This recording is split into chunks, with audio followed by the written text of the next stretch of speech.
이 죄라는 것에 대해서 우리가 깊이 묵상하지 않으면은 예수님을 필요로 하지 않는 그런 삶으로 갈 수밖에 없어요. 우리가 죄에 대한 심각성을 모르면은 예수님을 이해할 길이 없어요. 그럼 예수님이 끌어안고 죽은 죄의 본질은 무엇입니까? 옳고 그르고를 판단하는 버릇, 습관, 사고체계, 삶의 방식, 그걸 모두 다 끌어안고 죽었다는 거예요. 그래서 예수님을 만난 사람은 뭐 해야 돼요? 옳고 그르고의 판단으로부터 자유해져요. 그래서 그 죄를 주님께서 해결해 주셨다는 걸 믿음으로 받아들이고 더 이상 나를 판단자의 입장으로 끌고 가지 않는 게 구원이라고. 하나님께서 우리의 죄를 묻기로 작정하면 우리는 살아남을 자가 없어요. 그러나 하나님께서 우리에게 십자가 사건을 통해서 은혜를 선포하신 거예요. 은혜의 삶으로 접어들어야 우리의 신앙은 참다운 길로 접어든다는 것이죠. 여전히 죄인이에요. 그러나 하나님께서 우리를 은혜로 품어주고 있다는 이 사실을 우리가 기억하기 때문에 은혜의 보좌 앞으로 담대히 나아간다, 기도의 자리로 나아간다, 이렇게 얘기를 하는 것이죠. 하나님은 주고 또 줄 뿐이에요. 그러니까 모든 것이 주님으로부터 왔다. 그리고 나의 모든 것이 하나님께 연락되지 않은 것이 없다. 이게 은혜의 공식이에요. 그래서 하나님께서 우리를 있는 모습 그대로 받아주는 거라. 은혜란 하나님께서 십자가로부터 영원히 계속해서 반복해서 우리를 새롭게 채워주시는 사건, 영생을 주셨기 때문에 우리는 지금부터 영생을 살기 시작하고 사망에서 생명으로 옮겼고, 이 모든 것들이 값없이 공로 없이 내 노력 없이 이루어진 이 은혜의 사건을 날마다 기억하고 찬양하고 그리고 전하고 노래하며 사는 것이죠.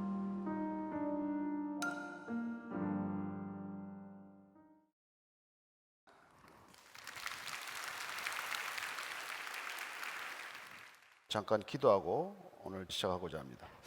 하나님, 일생 동안 저희들의 삶을 통해 맺어지는 생명의 열매가 누군가에게 또 다른 생명을 낳는 은혜의 열매가 되게 하여 주옵소서. 예수님 이름으로 기도합니다. 아멘. 두 번째 강의의 주제는 죄와 은혜입니다. 첫 번째 주제는 기억하시죠? 메타 릴리전 앤 노 마일리지. 이게 종교가 아닌 이유라고 말씀드렸습니다. 종교로 경험하는 분들이 많지만, 그러나 저는 여러분들이 단지 생명으로, 사랑으로 경험할 수 있게 되기를 바랍니다. 그래서 성경에서는 하나님은 사랑이시라, 하나님을 알지 못하는 자는 사랑하지 못한다고 말합니다. 그렇습니다. 사랑은 놀라운 능력입니다. 사랑은 놀라운 생명입니다.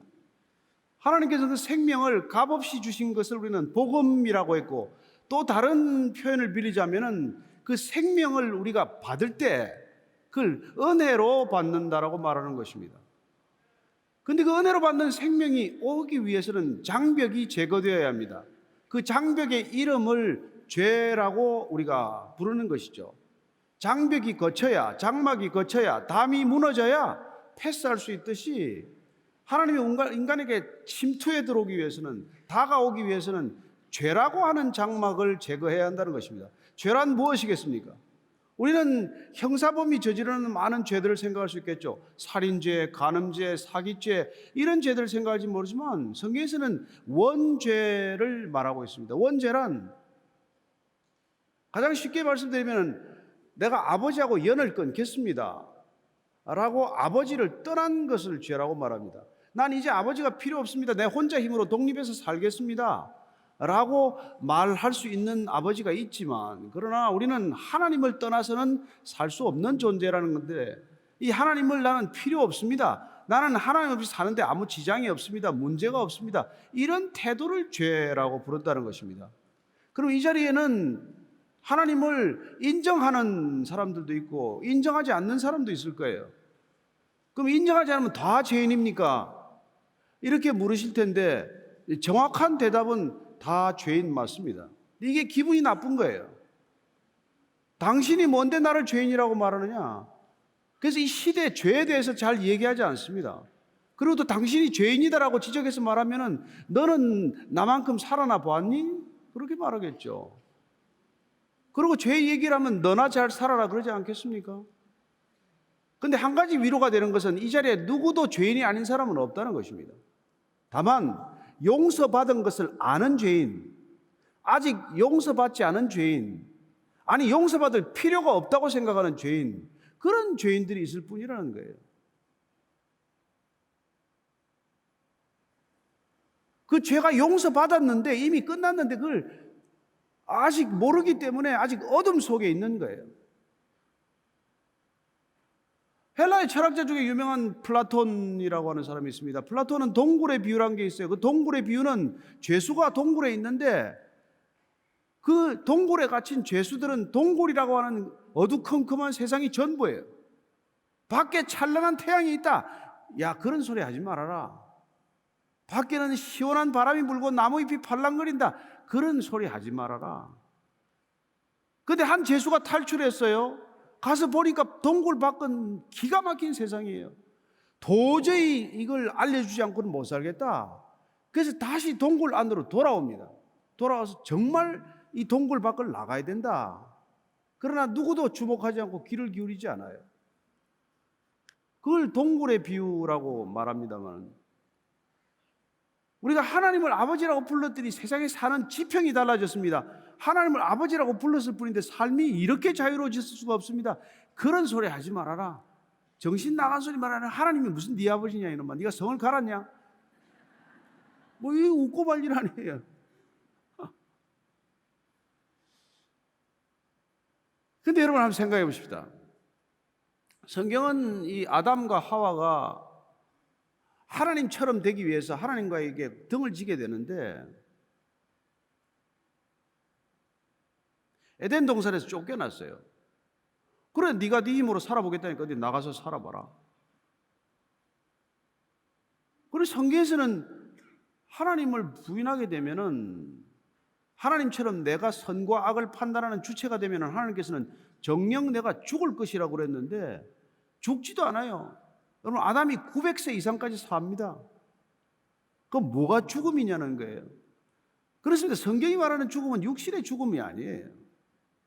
하나님과의 관계가 단절되어서 일어나는 영적인 죽음을 죽음이라고 표현하는 것이고, 영적인 죽음을 가져오는 그 행위를 죄라고 말하는 것이라는 거예요. 그러니까 아버지를 부인하는 것이 죄란 말이에요. 제가 아들하고 관계가 지금 좋습니다. 그러나 그 아들이 저를 갖다가 뭘 해줘서 그런가요? 아니요, 그 아이가 나를 아버지라고 부르기 때문에 내가 좋아하는 뿐이에요. 그 아들이 지금까지 뭐 결혼해서 애를 낳고 살아도 나한테 뭐 해주는 게 없습니다. 내가 서운해할까요? 아니요. 그냥 뭐 잘 살아주는 것만 해도 고맙지 않습니까? 그게 아버지 마음 아니에요?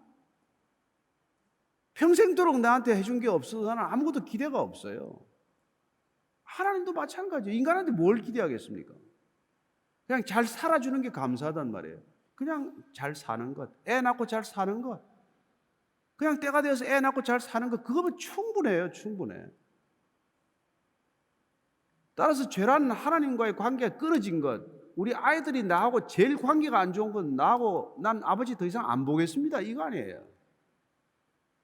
자, 옛날에는 뭐 크리스마스 트리를 서울시청에 장식했어요. 시청 앞에다가 큰 전나무를 한 10m쯤 되는 전나무를 밑둥을 딱 잘라가지고 근사하게 이제 크리스마스 트리를 만들었어요. 뭐 방울도 달고 별도 달고 뭐 이렇게 솜을 얹고. 잎이 새파래요. 죽었습니까? 살았습니까? 살아있는 듯 보이지만 죽은 거란 말이에요. 왜? 밑둥이 잘렸으니까. 생선 횟집에 있는 그 보거나 무슨 생선은 살은 겁니까? 죽은 겁니까? 손님이 오는 즉시 죽는 거란 말이에요. 손님이 와서 저놈 하면 끝나는 거 아니에요. 살았으나 죽은 거란 말이에요. 바다를 떠났기 때문에, 산에서 나무 뿌리가 잘라졌기 때문에 그걸 죄라고 말한단 말이에요. 그 죄의 삭선 사망이라고 하는 말은 관계가 끊어지면 죽음이다 이 말이에요. 물고기가 바다에서 건져 올려지는 순간 죽음이란 말이에요. 비록 수조에 들어가서 당분간 생명을 유지하고 있지만, 나무가 밑둥이 잘리면은 당분간 푸르름을 유지하고 있지만 그게 살았으나 죽은 거란 말이에요.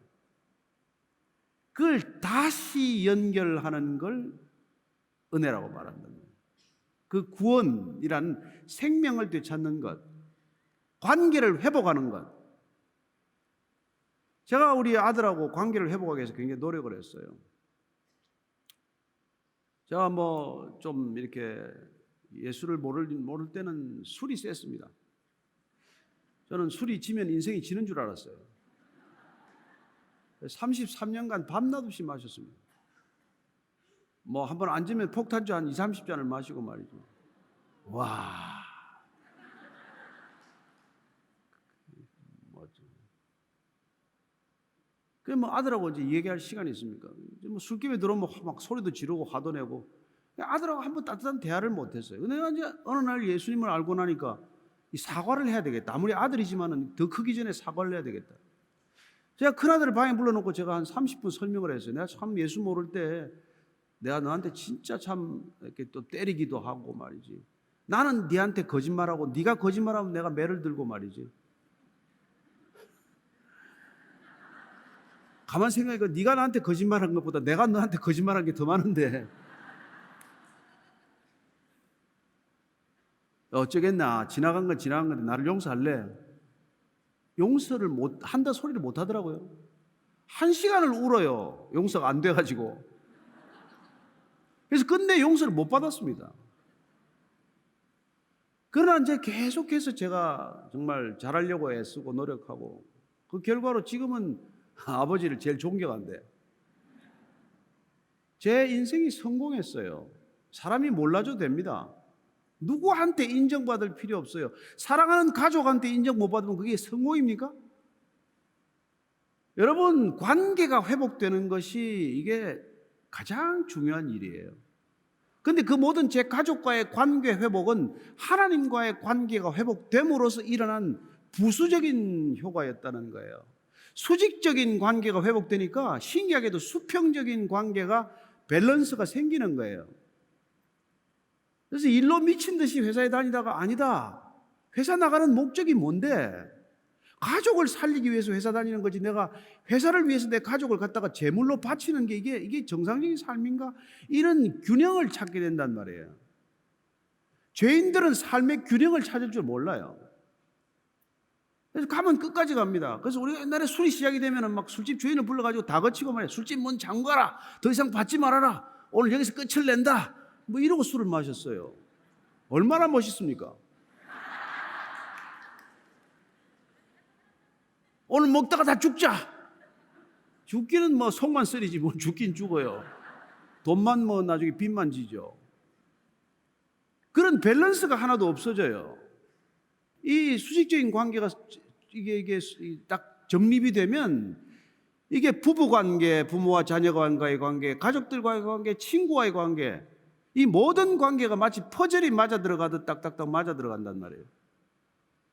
하나님께서 그렇게 우리에게 주는 걸 그렇게 살아갈 수 있도록 이렇게 베풀어 주는 게 그걸 은혜, 그레이스라는 말로 표현을 하는 거죠. 그래서 은혜를 받았다 이러면은 우리가 가지고 있는 힘과 능력이 아니라 하나님이 부어주시는 힘과 능력이 생겨서 그 능력으로 모든 관계가 척척척 맞아 들어가는 걸 경험하게 되는 것이죠.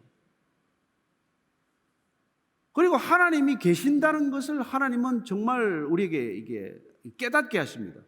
증거하십니다. 하나님이 살아계신다는 것을 내가 내 눈으로 확인할 수 있도록 직접 내가 보여주겠다. 제가 은혜에 대한 몇 가지 오늘 뭐 얘기를 좀 저녁 시간이니까 드리겠는데, 제가 신학교에 이제 가서 보스턴에 있는 이제 신학교인데요. 53살에 이제 늙어서 들어왔다고 좀 봐줄 줄 알았는데 하나도 봐주는 거 없어요. 똑같습니다. 젊은 애들하고. 정말 피가 마를 정도예요. 이제 헬라어 시험을 보는데 이제 하나 틀렸어요. 그래서 98점인가 이제 기대를 하고 있는데 시험지를 받았는데 100점이 나온 거예요. 분명히 틀렸는데 왜 100점이 나왔지? 그런데 그 전날 보스턴이 86년 만에 보스턴 레드삭스 야구팀이 우승을 한 거예요. 그래서 교수가 기분이 좋아가지고 다 2점씩 올려준 거예요.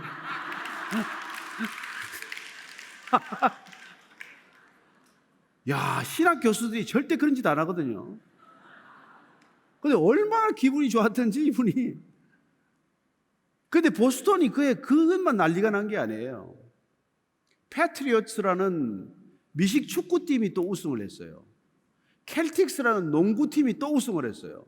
그러니까 미국인들에게는 야구, 농구, 미식 축구 이거에 미치는 사람들인데 그해 보스턴이 제가 그 신학 공부하러 가네 그냥 온 도시가 완전히 미쳐버렸어요. 미쳐버렸어요. 그런데 그렇게 미치니까 교수들도 다 미치는 거예요. 그래가지고 그 2점 맞은 거를 은혜라고 표현합니다. 은혜. 정말 제가 은혜를 경험한 건요. 내가 너무 이제 나이 들어가서 공부를 하니까 너무 힘들어가지고 입이 2번 돌아갔어요. 오른쪽 왼쪽으로 돌아가는 바람에 균형이 딱 잡혔어요. 이게 왼쪽으로 2번 돌아가거나 오른쪽 2번 돌아가면 이제 단에 못 쓰는 거죠. 어디 서겠어요. 근데 하나님께서 이제 한번 경고를 하면서 그 전에 제가 기자할 때도 말을 잘했어요. 그때 기자할 때도 말을 잘했지만 제가 말하는 목적은 촌철살인, 한마디로 사람을 죽이기 위해서 말을 잘했어요. 근데 그 입으로 복음을 전할 수는 없어요. 입을 깨끗게 해야 되는데 하나님께서 입을 2번 돌려서 깨끗하게 하시더라고요.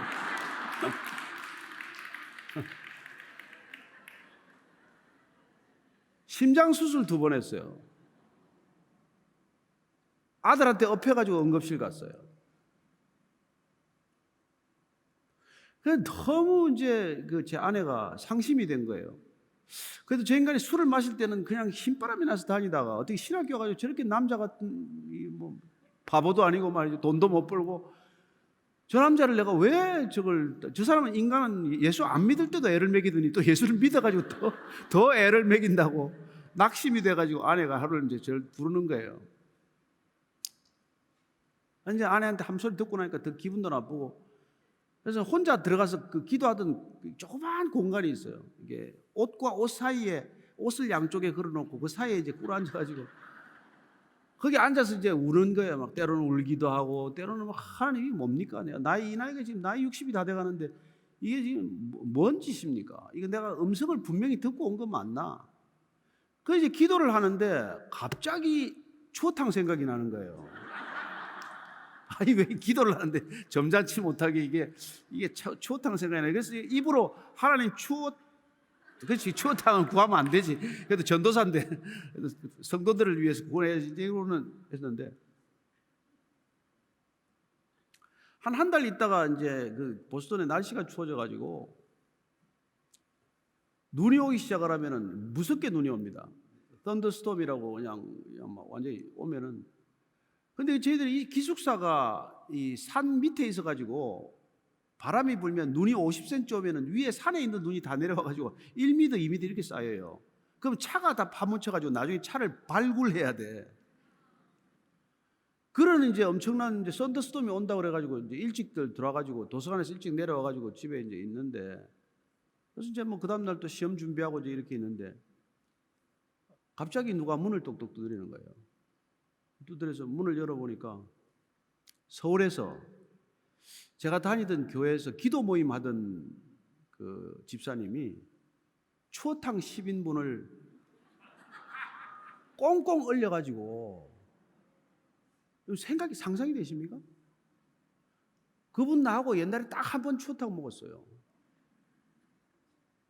근데 미국 출장 오는 길에 갑자기 본인도 기도를 하고 출장을 오는데 이 사람이 지금 보스턴에서 전도사를 하고 있는데 뭘 사가지고 갈까 하다가 추어탕 생각이 나더라는 거예요. 그래서 연희동에 잘하는 추어탕 가서 10인분을 꽁꽁 얼려가지고 비행기로 뉴욕에 싣고 왔는데 보스턴에 오는 비행기가 결항이 됐어요. 근데 일정상 할 수 없어서 차를 렌트를 해가지고 그 눈이 내리기 시작을 하는데 그 눈보라를 뚫고 추어탕 10인분을 싣고 제 아내가 좋아하는 뭐 빵도 좀 사고 뉴욕 제과점 같은 데서 그 밤에 11시 반에 문을 두드린 거예요. 그 추어탕과 그 빵을 받고 그리고 난 한 시간쯤 머물고 그 밤새 또 내려갔어요. 일정 때문에 머무르지도 못하고. 그 추어탕을 보고 얼마나 울었겠어요. 목에 넘어가겠어요, 그게? 아내하고 밤새 울었어요. 야, 하나님은 은혜를 이렇게 보여주는구나. 제가 기도 다 끝나니 추했더니 다 한 게 아니고 있을 수가 없는 일이에요. 있을 수가 없는 일. 학비가 없고 돈이 없으면 여러분 무기명으로 뭐 3,000불 들어와 있어요. 무기명으로. 돈이 한 푼 떨어지면 4년간 그렇게 공부했습니다. 저는 은혜란 우리가 아무 조건도 자격도 안 되지만 일방적으로 베풀어주는 호의, 페이버예요. 저는 여러분들이 우리의 아버지라고 부르는 하나님이 그런 호의를 가지고 있다는 것을 지금 말씀드리는 거예요. 그 은혜라는 게. 그래서 우리가 구원을 받았다고 설명을 할 때 그 은혜로 구원받았다라고 말하는 것입니다. 일방적인 호의로. 저는 그 추어탕 갖다 준 분한테 단 하나도 뭐 해드린 게 없어요. 그분 저보다 훨씬 잘 사는 분이고 훨씬 유명한 분이고 훨씬 뭐 이렇게 사회적으로도 활동을 많이 하는 분인데 제가 뭐 밥 한 번 산 적도 없고 말이죠. 하나님께서 어떻게 그런 감동을 주셔가지고 보스턴에 이걸 갖다 주겠다고 말이죠. 그 바쁜 일정 가운데 그게 어떻게 가능합니까?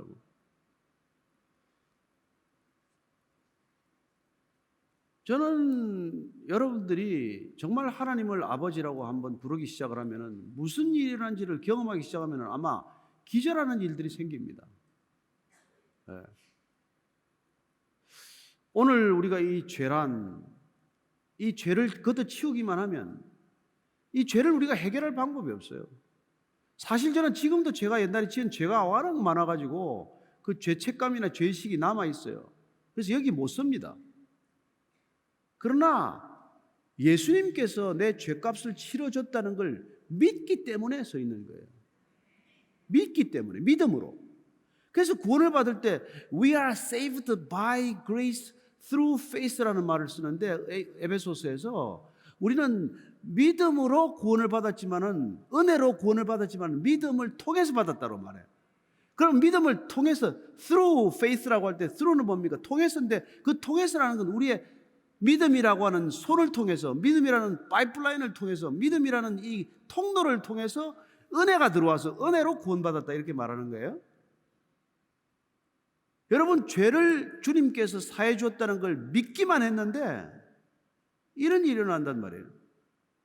그럼 저는 지금 죄인입니까? 의인입니까? 예수님께서 나를 의인이라고 인정해 주셨기 때문에 의인이에요. 그러나 내가 의로워서가 아니라 그분이 나를 의롭다고 인정해 주었다는 사실을 믿는 믿음의 사람이라 이 말이죠.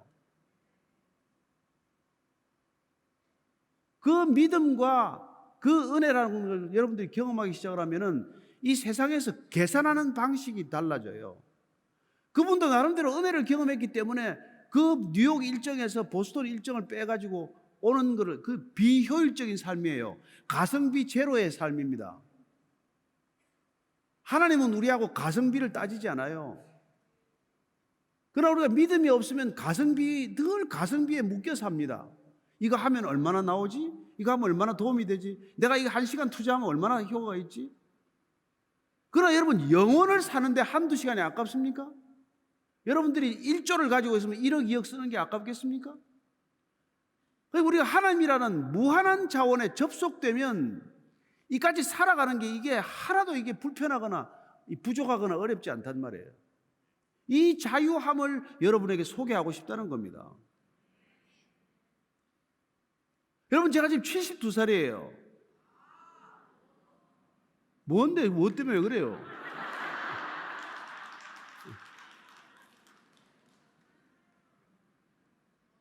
근데 제가 53살에 신학교를 가면서 하나님한테 이렇게 기도했어요. 제가 신학교를 간다고 그랬더니 얼마나 많은 사람이 저를 비웃는지요. 야, 나이 50이 넘으면 남자는 인생을 바꾸면 안 돼. 인생길을 함부로 바꾸면 안 된다고.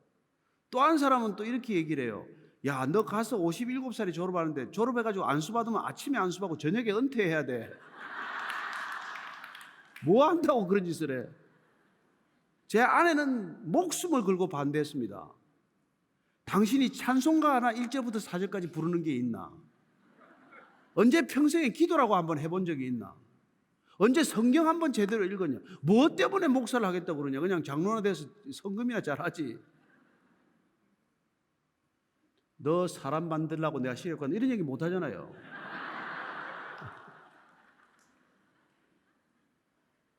제 아내가 3년 이상 실업했습니다. 매일 울고 밤새 잠을 안 자고 기도하고 말이죠. 너무 고통스러워서. 그래도 MBC 국장 부인하고 말이죠. MBC 사장 부인할 땐 사모님 아닙니까? 전도사 부인 되면 여러분 그 이민교회에서는 사람 취급도 못 받아요. 욕 듣고 말이죠. 뭐. 우리 아들 둘이는 게임을 같이 하다가 들켜가지고 그냥 아들들만 치도곤으로 욕도 먹고 말이죠. 그래서 명색이 이쪽에서는 청와대 전화 한 통 걸면 안 되는 일이 없었는데, 그런데 그 3년 동안 씨름하고 나서 은혜를 받았어요. 은혜를. 아내가 은혜를 받더니 어느 날 들어갔는데 무릎을 꿇더라고요. 왜 이래 여보, 왜 이래, 왜 그러는데? 내가 이때까지 당신 때문에 고생하고 산 줄 알았는데 하나님이 나한테 이걸 깨닫게 해주셔서 나 때문에 당신이 고생하는 걸 이제 알게 됐다는 거예요. 이게 무슨 소리 도대체? 이 인간 예수 믿기 전에도 나를 괴롭히고 예수 믿고 나서 더 나를 힘들게 만든다는 얘기가 쑥 들어가고, 아, 나 때문에 이 사람이 고생하고 있구나. 여러분, 구원을 받고 은혜가 오면 역발상이 생긴단 말이에요. 그렇다고 제 아내 신앙 만든다고 제가 술을 계속 마셨다든지 괜히 술을 더 많이 먹었다거나 그런 건 아니에요. 원래 술을 좋아했어요. 그러나 제 아내한테 은혜가 오니까 이 사람이 한국에서 신학해도, 제가 한국에서 야간대학 가려고 그랬거든요. 그런데 우리 소천하신 하영자 목사님이 자꾸 미국을 가라는 거예요. 그러면서 제가 아니 지금 사장도 해야 되고 스탁 옵션도 받아야 되고 여기서 하려고 마음을 먹었는데 가라고 또 권하니까 목사님이 권하니까 오케이 가겠습니다 그래요. 제 아내가 은혜가 오니까 생각이 바뀌고, 저 사람은 한국에서 신학할 수도 있었는데 나 때문에 나 이게 사람 만드느라고 나 예수님 좀 제대로 만나라고 이렇게 고생하는구나. 나이 많아가지고 저 영어도 되지 않는 영어 가지고 맨날 씨름하고 영어로 페이퍼 쓰고 말이죠. 죽을 고생을 했죠. 입 돌아가고 심장 수술하고 저러는구나. 저는 여러분들이 하나님이 이 은혜, 하나님이 고통을 면제해 줬습니까? 아니에요. 제가 신학 안 갔으면 그렇게 입 돌아가고 수술할 일도 없죠. 더 많은 고통을 주었지만 그 고통보다 더 큰 은혜를 주시는 분이라는 것을 기억하십시오. 여러분, 우리가 사랑하면 애들을 덜 사랑하면은 그냥 쉽게 키워요. 돈으로 다 싸발라가지고 애를 갖다 버려놔요. 진짜 사랑하면 어떻게 합니까? 돈으로 애 안 키웁니다. 돈이 아무리 많아도 애를 돈으로 키우지 않아요. 고생시킵니다. 제가 아는 큰 식당 주인인데 그 식당을 아들한테 둘이 물려주기 위해서 이분은 아들을 갖다가 말이죠, 외국에 보내가지고 한국에 보면은 이름 알려질까 봐서 외국의 식당에 취직시켜가지고 우리나라 돈으로 200만 원도 못 받는 돈을 받고 2년 3년간 고생을 시키더라고. 주방부터 알아야 된다. 식재료 다 알아야 된다. 그 사장을 시키기 위해서 그런 수업을 시키더라고. 식당 사장 하나 맡기려고. 그러나 값싼 사랑을 하고 애를 쉽게 키우는 사람은 그냥 물려줬다가 식당 다 말아먹고 인생 다 말아먹고 형제지간 다 싸우고 풍비박산 나는 거 아니에요? 하나님은 우리를 값싸게 사랑하지 않아요. 사랑보다 더 큰 은혜가 있다는 것을 기억하십시오. 그 은혜를 여러분한테 소개하기 위해서, 그런데 그 은혜를 받으려면은 이 죄 문제가 해결돼야 되는데 이 죄 문제를 인간이 해결할 길이 없단 말이에요. 인간은 뼛속 깊이 자기중심적이에요. 무슨 소리를 하건 자기중심적입니다. 제가 25년 언론인 생활하면서 깨달은 게 있어요. 인간은 두 종류의 말밖에 안 해요. 입을 들어 하루 종일 얘기해도 남의 욕하는 거하고 자기 자랑하고. 가만 들어보십시오. 무슨 얘기를 하는데 그 다만 결론이 남 욕하는 거 아니면 자기 자랑이에요. 뼛속 깊이 자기 중심적이기 때문에. 그 자기 중심적인 사람은 절대로 감사가 없습니다. 당연한 거죠. 뭐 내가 이런 대접받는 건. 항상 서운하죠. 저희 어머니 63년 절에 다녔다고 하지 않았습니까? 정말 새벽 3시에 예불 드리는데 얼마나 철저히 예불 드리는데 뭐 바냐바라면다 신경 무슨 무슨 경 무슨 병 뭐 다 외우고 말이죠. 3시간씩 예불 드리고 평생 그러는데 한 번도 감사하다는 얘기 들어본 적이 없어요. 제가 월급 입사부터 다 드렸는데도 한 번도 감사하다는 소리 들은 적 없어요. 근데 아들이 목사가 돼서 할 수 없이 예수를 믿게 됐어요. 어느 날 저한테 연락이 오죠. 내가 부처님한테 작별 인사하고 왔다. 왜 그랬습니까? 이랬더니 아무리 생각해도 자기 어머니도 전도 못한 목사를 만들 수가 없어서 그래서 내가 부처님한테 우리 아들이 목사가 됐는데 할 수 없이 좀 가봐야 되겠습니다. 저희 어머님이요 한국 어머니의 대표입니다. 정말 철저하게 아들 중심이에요. 제가 MBC 다닐 때는 식당에 가서 KBS 보면 난리 납니다. 식당 주인을 불러가지고 야단을 치고 말이죠. KBS 지금도 KBS 보나? 그러고 MBC를 돌리라고 말입니다. 제가 MBC 사표 난 다음 날부터 KBS 봅니다. 그런 어머니시니까 아들이 목사가 됐기 때문에 뭐 할 수 없어요. 근데 더 중요한 거는 저희 어머님이 세례를 받으신 것도 아들 군대 간다고 군대 선물로 받으셨어요. 내가 손자한테 해줄 게 없어가지고 손자 군대 간다는데 그냥 내가 선물로 세례 받아줄게. 그래가지고 그것도 세례를 받는 조건이 있어요. 너희 교회 주지 목사한테 받겠대. 그래서 주지 목사님한테 받게 했습니다. 받게 했는데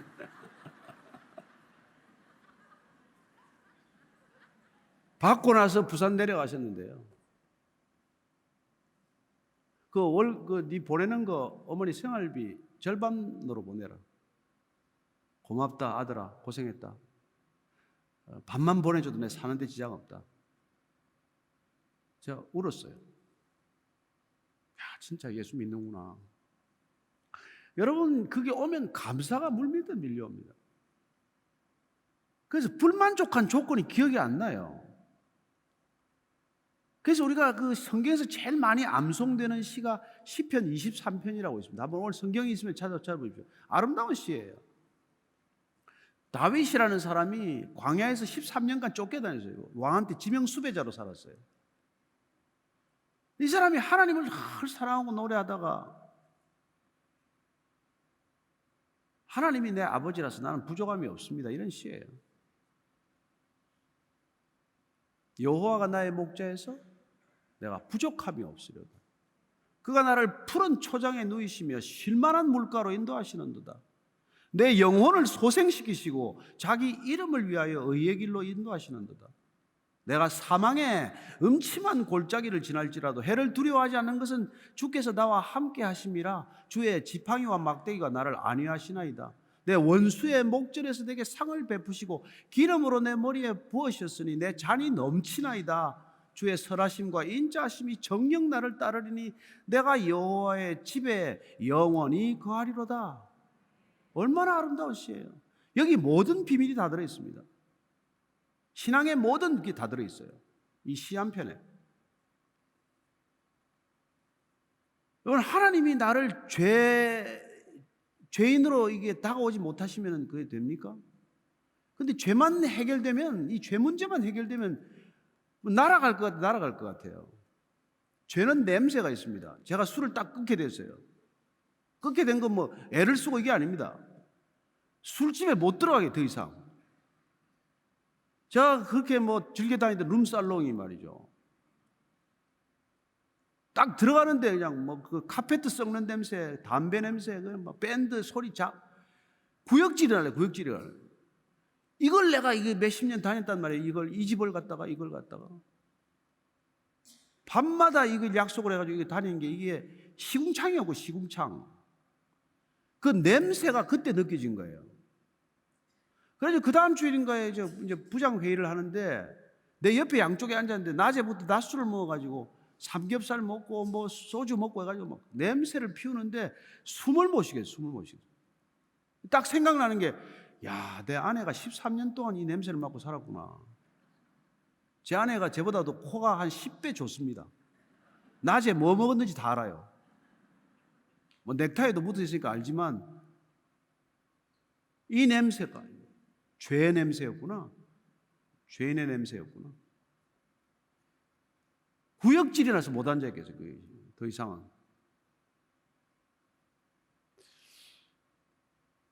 근데 딱 한순간에 술이 끊어지고 그렇게 돼. 33년 동안 아침 저녁 밤낮 없이 2박 3일씩 마셨어요. 어쨌건 은혜로 제가 지금 이렇게 암기도 하고 이러는 거예요. 제가 그전에 술을 그렇게 많이 마실 때 기억력이 없었어요. 맨날 몽롱한데 뭘 기억해요.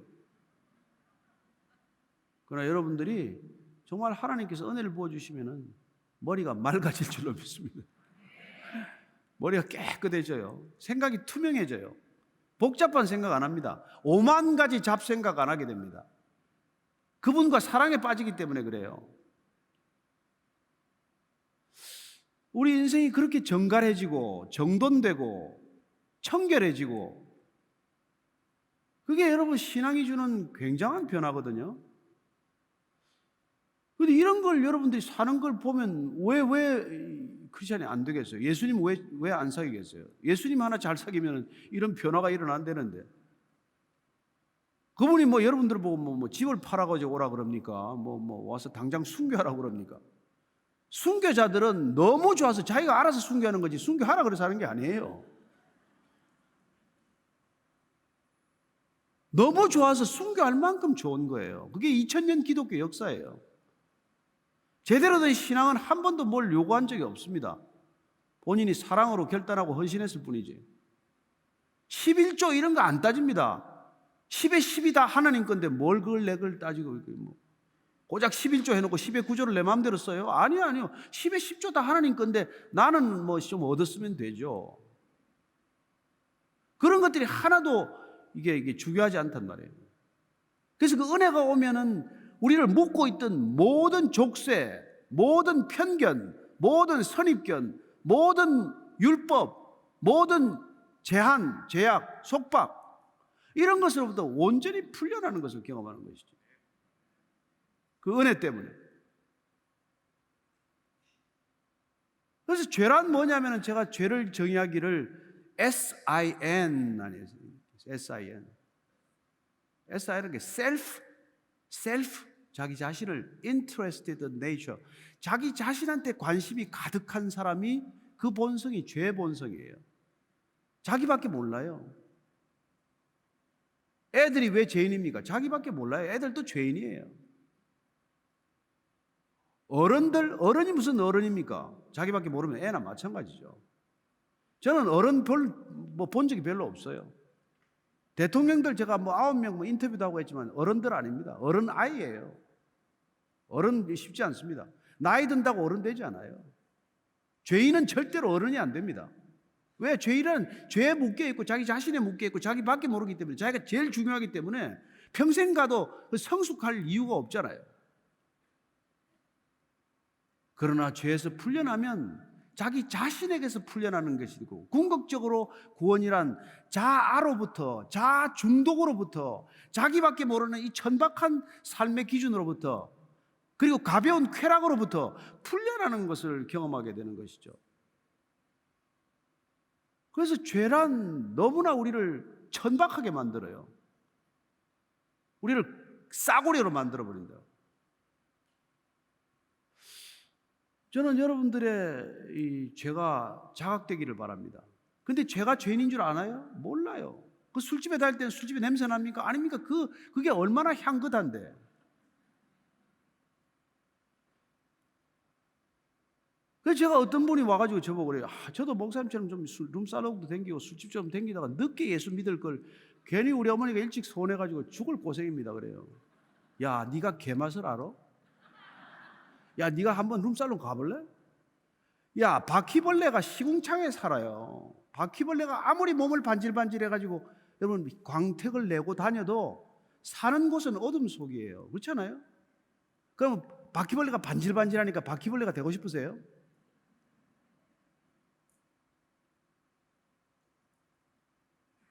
우리가 정말 삶의 격을 높이기 위해서 인간의 고유한 본성, 고결한 본성을 되찾기 위하여 우리는 죄로부터 벗어나야 합니다. 죄가 해결되어야 합니다.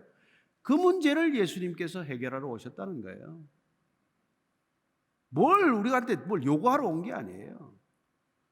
우리가 벌거벗고 있으니까 옷으로 감싸주듯이 그분이 십자가에서 흘린 피로 우리를 닦아주듯이 알코올 솜으로 우리의 죄를 닦듯이 상처를 씻어주듯이 그렇게 우리를 깨끗하게 하신 분이에요. 그래서 그분 안에서 우리는 정결함을 얻게 되고, 그래서 사도 바울이라는 사람이 말이죠, 예수 믿는 사람 잡으러 다닌 사람이에요. 우리가 사도 바울, 폴이라고 하는 사람이, 여러분들 예수 안 믿어도 바울이라는 사람 이름 들어보셨겠지만 그 사람이 예수 믿는다는 사람들 다 잡으러 다녀서 그 스데반이라고 예수 믿는 사람을 돌로 쳐 죽이는데 현장 지휘한 사람이에요. 이 사람이 예수를 만나고 보니까 뼛속까지 죄만 지었구나, 하나님을 믿는다는 이름으로 죄만 지었구나, 이걸 알게 되었어요. 그래서 나는 죄인 중에 괴수로구나, 이런 고백을 해요. 내가 괴수의 우두머리구나. 여러분, 예수라는 빛이 우리 안에 들어오면 우리 안이 얼마나 시커멓고 음습하고 곰팡이가 피어있고 더럽고 냄새나는지가 비로소 알게 된단 말이에요. 그전에는 몰라요. 빛이 들어와야, 빛이 들어오면은 여러분, 여름에 한번 창문에 커튼을 한번 아침에 햇살이 들어올 때, 그러면은 공중에 떠 있는 먼지가 보일 거예요. 커튼 가려놓으면 안 보이죠. 그러나 커튼을 걷고 햇볕이 쏟아져 들어오면은 공중에 그렇게 무수하게 떠다니는 이 먼지, 그게 보인단 말이에요. 빛이 들어와야. 저도 처음에는 빛이 들어오니까 바위만한 죄가 보이더라고요. 나중에는 자갈만한 죄가 보여요. 조약돌만한 죄가 보여요. 조개 껍질만한 죄가 보여요. 모래 같은 죄가 보여요. 나중에는 먼지 같은 죄가 보여요. 온통 죄. 내가 하루 종일 하고 살고 생각하고 행동하는 게 전부 죄 짓는 거더라고. 죄 짓는 거. 그러나 그분이 그 사랑으로 우리를 품어주고 덮어주고 그걸 가려주니까, 그 은혜를 누리기 시작하니까 저는 정말 사랑의 빚진 자가 되고 말았죠. 그 엄청난 사랑, 그 엄청난 은혜에 빚지고 나니까 무슨 MBC 사장이면 뭐하고 대통령이면 뭐하냐 그까지. 제가 제 아내 보고 그랬어요. 제가 내 청와대 주인 노릇하는 것보다도 교회 문지기 하는 게 낫다는 게 진짜 내가 무슨 말인지 알겠다. 여러분, 이 좋은 걸 어떻게 소개를 안 해요? 나쁜 놈들이 소개 안 하지. 여러분, 저는 친구들한테 좋은 식당 만나면 꼭 소개합니다. 가봐라. 내 돈 가지고 사줘요. 가서 이 식당 맛있지. 그게 친구 아닙니까? 좋은 식당, 가성비 좋은 식당 이런 거 하나 만나도 가서 꼭 대접하고 말이죠. 근데 이 기쁨을 맛보고 기쁨의 격이 어떤 건지를 실제로 깨달았는데 이걸 소개 안 한다? 천하의 나쁜 놈들이죠. 그러면 그래서 그리스도인들이 좀 귀찮게 여러분들을 만들 거예요. 근데 진짜 누리면서 소개하면 좋은데 지도 못 누리는 걸 소개하니까 화가 나죠. 니나 잘 누려라, 그렇게 얘기하는 거죠. 보니까 도저히 누리는 거 아니거든요. 똑같은 걸 욕심을 내고, 똑같은 죄를 짓고 살고 말이에요. 그러면서 뭘 자꾸 얘기하니까 그렇죠. 그래서 여러분, 먼저 우리가 내가 먼저 그 은혜를 누려야 돼. 차고 넘치게 누려야 돼요. 아까 시편 23편에서 내 잔이 차고 넘치나이다, 그렇게. My cup overflows. 제가 폭탄주를 많이 만들어서 무슨 말인지 금방 알아들어요. 잔이 차고 넘치는 거 맨날 그거 했거든요. 째째하면 그 잔이 안 넘치겠죠. 쩔쩔쩔 따르지만 확 붙는 거예요. 잔이 확 넘쳐. 맥주 거품이 확 오르고 넉넉해진다면 넉넉해진다면. 그래서 그 시편 23편은 은혜를 잔뜩 받은 사람의 시예요. 정말 하나님은 왕궁에 데려가진 않지만 푸른 초장 쉴만한 곳으로 데리고 가는구나. 설목 죽음의 음침한 그런 계곡이 있다고 할지라도 두렵지 않게 하시는구나. 내 영혼이 그냥 날마다 소성하고 살아나는 것을 경험하게 하시는 분이구나. 원수들이 눈앞에 그냥 뭐 잔뜩 늘어서 있어도 그 앞에서 나를 이렇게 고개를 쳐들고 두렵지 않게 하고 당당하게 하고 말이야. 주눅들지 않게 하고 수치 겪지 않게 하고 그런 하나님이구나. 여러분 제가 청와대 세정권 나가면서 대통령만 본 게 아니에요. 재벌도 30대 재벌 다 봤습니다. 한 번 들면 다 불행해요. 여러분 하나도 부러운 사람 없습니다. 한꺼풀 들면 죄인 중에 죄인들이에요. 저는 여러분들이 정말 애터미에 어떻게 좀 수입 좀 늘려보려고 왔겠죠. 그런데 이게 무슨 대박입니까? 그 돈 몇 푼이 문제가 아니잖아요. 참 여기 회장님도 참 희한한 분이에요. 그죠? 사업이나 잘하지 뭘 이렇게 만들어가지고 오라가라 귀찮게 하고 말이죠. 이 바쁜 사람들 불러다 놓고 무슨 뭐 목사 불러다 놓고 뭐 이런 얘기하라 저런 얘기하라. 오죽하면 저러겠어요. 오죽하면. 가짜들은 이런 짓 안 합니다. 여러분들 돈이나 잘 빨아먹으면 됐지. 돈이 욕심이 아니니까 돈이 목적이 아니니까 이렇게 하는 거 아니에요?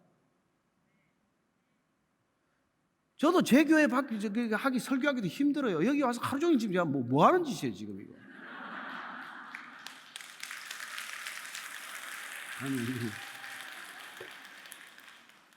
근데 하나님이 여러분 한 분 한 분을 좋아하세요. 하나님 우리를 남바로 붙이지 않습니다. 그래서 이스라엘에서는 목자들이 말이죠. 양한테 이름을 다 붙여줘서 불러요. 양 한 마리 두 마리 남버링을 하지 않아요. 다 이름을 부릅니다. 하나님은 이름을 다 기억을 하시고 저와 여러분들을 1대1로 인격적으로 만나시기를 원하십니다. 그리고 만나서 여러분들에게 정말 이 땅의 사랑이 뭔지, 정말 기쁨이 뭔지, 진짜하고 가짜를 한순간에 구별하게 하십니다. 진짜를 한번 맛보면 가짜에 도저히 이게 되질 않죠. 제가 30일까지 금식을 해봤거든요. 40일 해본 건 없고 30일 했는데 30일 딱 하고 끝나고 나니까 모든 입맛이 새로워졌어요. 이게 전부 MSG 맛이었구나. 모든 게. MSG에 구역질이 나요. 그리고 그 식재료 하나하나가 가지는 그 진미, 30일 끝나고 나서 방울토마토를 하나 먹는데 이 천하에 이런 맛이 어디 있어요? 모든 야채가 독특한 맛이 있고 말이에요. 샐러드가 말이죠. 그 드레싱 안 해도 맛있고 말이죠. 그런데 그게 얼마 갑니까? 또 한두 달 지나니까 똑같아지더라고 또. 우리 사는 게 그렇단 말이에요. 환경이. 그래서 우리가 날마다 새로워질 필요가 있다는 겁니다. 우리는 한순간에 또 죄로 돌아가고 한순간에 또 우리는 옛사람으로 돌아가는 그런 고약한 본성을 가지고 있기 때문에 신앙은 하루분입니다. 하루분. 종교인은 한 번 되면 이제 오래 간다고 믿겠죠. 그러나 예수님께서 주 기도문을 가르쳐 줄 때 일용할 양식을 달라고 기도를 가르쳐요. 꼭 삼시세끼 식사만 말하는 게 아닙니다. 우리의 영성, 우리의 영적인 능력, 우리의 영적인 태도, 이거는 하루가 지속되기 어렵기 때문에 날마다 새로워져야 한다는 거예요. 그래서 여러분 진짜 신앙인은 어제 거 생각하지 않습니다. 내일 거 걱정하지 않습니다. 오늘 하루 어떻게 살 것인가? 어떻게 그분 앞에서 부끄러움 없이 살 것인가를 생각하는 것이죠. 그 신앙을 라틴어로 코람데오라는 말을 들어보셨을 거예요. 코람데오 신앙이라고 그럽니다. 코람데오 신앙. 그래서 신앙인은 사람을 의식하기보다도 하나님을 먼저 의식하고 그 하나님을 어떻게 하든지 내 삶을 통해서 드러내려고 하는 것이죠. 증명하려고 하는 것이죠. 그러나 실제로는 애를 쓰는 것이 아니라 내 안에 계신 그분이 자연스럽게 드러나게 되어 있다는 것입니다. 그게 자연스러워야 돼요. 제가 여러분들한테 누구 네, 예수님은 이 땅에 오셨습니다. 죄를 용서하셨습니다. 제가 이렇게 얘기 안 해요. 생긴 대로 이야기할 겁니다. 하나님은 자연스럽게 우리를 만드셨지 절대 인위적으로 만들지 않았어요. 여러분들이 정말 은혜를 받으면 꾸미지 않습니다. 위선적이 되지 않는단 말이에요. 이 세상은 온통 위선이에요. 왜? 죄인들의 속성이 감추는 거니까, 가리는 거니까. 없어도 있는 체하고 아파도 안 아픈 체하고, 예? 상처는 켜켜이 쌓였는데 별일 없는 척하고 살고, 좀 있으면 있다고 얘기하면 어떻습니까?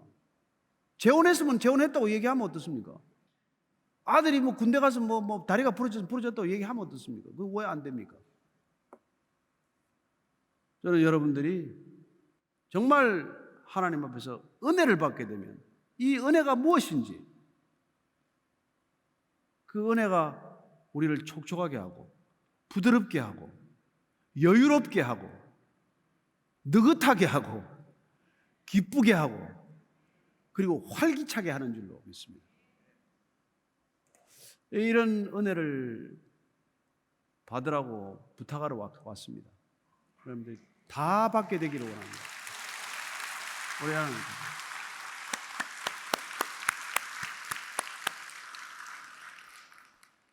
내가 시간이 지금 이게 지금 1시간 된 것 같은데, 그죠? 할 만큼 했죠? 더 듣고 싶어요? 내일 하면 안 될까요? 한 가지만 내가 증명하고 갈게요. 제가 진짜 나이 63살에 교회가 시작이 됐어요. 대단한 일이죠. 다들 은퇴할 나이에요. 지금 10년째 이 교회가 되는데 아무것도 없습니다. 정말 조직도 없고 직분도 없고 아무것도 없어요. 예, 전 정말 교회에서는 일하지 말라 그럽니다. 일은 세상에서 하는 거예요. 여러분, 가정에 일하러 가는 사람이 있습니까? 내가 집에 들어가면서 야, 오늘 나 집에 가정사역하러 가야 돼. 그런 사람이 있어요. 거기 사랑하는 가족이 있어서 가는 거예요. 교회도 마찬가지입니다. 사랑하는 사람들끼리 모이는 거예요. 모여서 서로 세상에서 힘들었던 얘기 좀 하고 같이 말씀 듣고 같이 그냥 인사하고 나누고 상처 좀 싸맨 거 좀 있으면 싸매주고 좀 다독여주고, 그리고 또 헤어져서 또 세상에서 일하는 거 아니에요. 예. 여러분들이 은혜를 받으면 그렇게 변해요. 남의 상처가 보이고 남의 아픔이 느껴지고 남의 슬픔이 내 슬픔이 되고 남의 기쁨을 진짜 같이 기뻐할 수 있고 공감 능력이 확대된다는 겁니다. 진짜 사람이 되는 거죠. 제 친구가 아들이 하버드 대학의 얼리 디시전이 됐어요.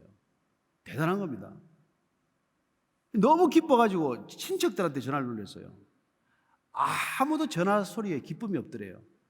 한 통 내야지. 언제 밥 살래? 잘 됐구만. 이 사람이 깨달았어요. 진심으로 기뻐하는 사람은 없구나. 내 아들이 잘 된 거 가지고. 근데 그때 이제 저한테 밤에 11시 전화 왔어요. 같이 둘이 다 집사 시절인데 전화 왔길래, 야, 정말 제가 너무 기뻐서 말이죠. 야, 진짜 잘 됐다. 정말 잘 됐다. 내가 진짜 내 아들이 잘 된 것보다 더 기분이 좋다. 그랬더니 당장 나오래요. 술집에서 만나재. 노바다 형께서 만나가지고 한잔 했어요. 교회 나가는데 한잔 하자는 게 좀 이상하게 들리긴 하지만 이 사람이 너무 이게 느낀 거예요. 진짜 기쁨을 느낀 거예요. 저는 그게 은혜 받은 사람, 죄를 용서받은 사람, 하나님을 믿는 사람, 예수님을 따르는 사람의 특징이라고 믿습니다. 사도 바울이 로마서 12장에 그래요. 야, 우는 사람하고 같이 울고 웃는 사람하고 같이 좀 웃으라 제발. 에? 남이 좋은 차 사면은 말이죠, 저 또 이상한 지 뇌물 받았나? 그러지 말고 차 좋다. 옛날 같으면 죽 한번 긋고 이러잖아요. 그러지 말고 좋아해주고 기뻐해주고, 여러분, 남의 기쁨을 내 기쁨까지 느끼면 인생은 기쁜 일로 가득합니다. 그죠? 예.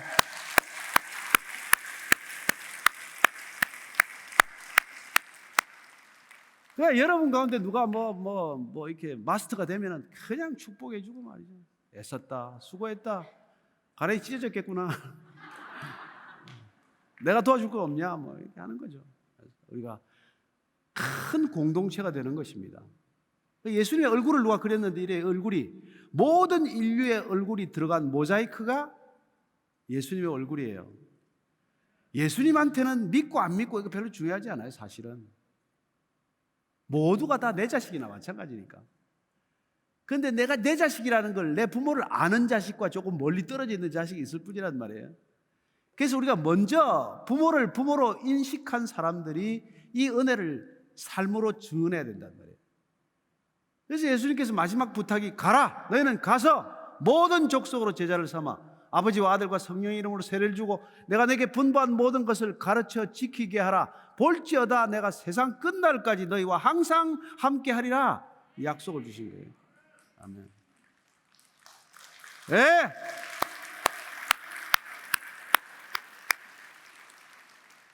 진짜 끝내겠습니다. 기도하겠습니다. 하나님, 우리가 이 땅에서 이렇게 좋은데 하나님은 얼마나 좋으시겠습니까? 우리에 있는 99마리 양을 두고 우리 밖에 나가서 길을 잃은 한 마리 양을 찾아오는 목자의 기쁨을 예수님께서 직접 비유를 들어서 예화로 설명해 주셨습니다. 내 기쁨이란 그런 기쁨이란다. 집에 있는 아이들도 중요하지만 집 밖에 나간 아이 하나 찾아서 데려오는 이 기쁨을 너희도 맛보지 않겠니? 너희도 이 기쁨 누려보지 않겠니? 초청하시는 이 기쁨에 기꺼이 응답하게 하여 주옵소서. 예수님 이름으로 기도합니다. 아멘. 아멘.